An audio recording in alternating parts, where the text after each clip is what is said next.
Les lumières sont éteintes au Liban. Les responsables affirment que la dernière panne du pays durera encore plusieurs jours.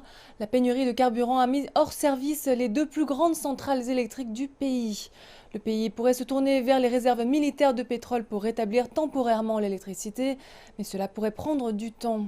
De nombreux Libanais comptent sur des générateurs privés qui fonctionnent au diesel, dont l'offre est limitée.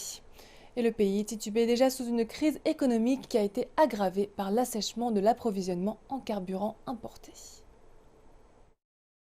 Portrait de la crise du carburant au Liban, une lutte quotidienne pour trouver de l'essence et du diesel et un combat encore plus grand pour se les procurer.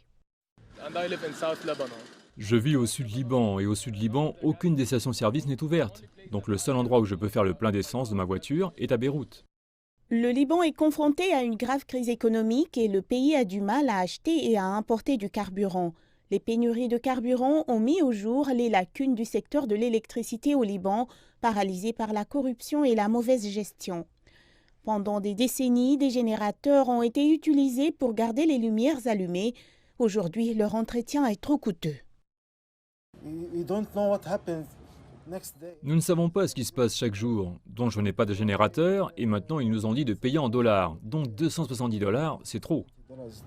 Cette boutique de photocopie dont le propriétaire n'a pas voulu dévoiler son identité n'a de l'électricité que la moitié de la journée. Le reste du temps, les affaires sont interrompues. La réduction des subventions de l'État que le gouvernement ne peut plus assumer a aggravé la crise. Les Libanais ont été délaissés face à la mauvaise gestion.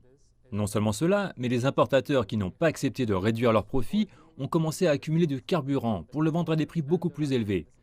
Nous assistons également à une contrebande à la Syrie. L'électricité n'a pas seulement un impact sur la consommation locale, mais aussi sur la santé, l'éducation et les télécoms. Face à cette crise, nous retiendrons que nous sommes un pays qui ne compte que sur le diesel pour tous les grands secteurs.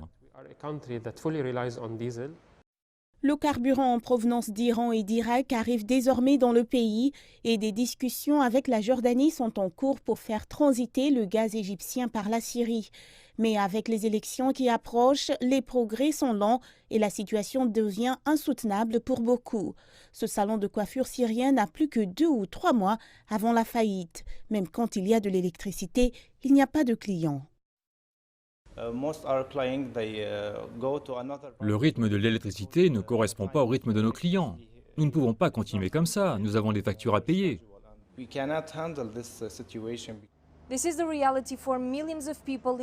C'est actuellement la situation pour 2 millions de personnes au Liban.